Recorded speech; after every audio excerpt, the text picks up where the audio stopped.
Hello everyone, today we are going to learn basic FreeCAD 1.1 how to Boolean. So you can go to parametric body and I will create new sketch. Okay, choose the top plane.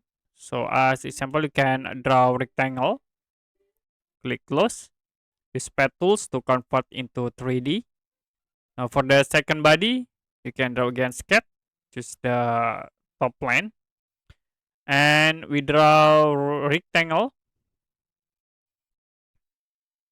Use pad tools to convert into 3D. Now, if you want to use these Boolean tools, you can select the Boolean's operation and you can add for the bodies.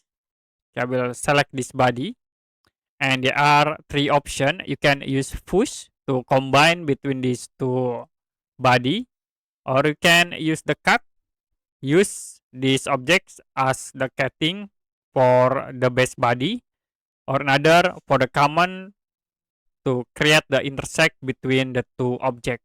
So first you can use the fuse to combine. Click OK. It will be combined between these two body. And I will undo again. And you can use another like for cut.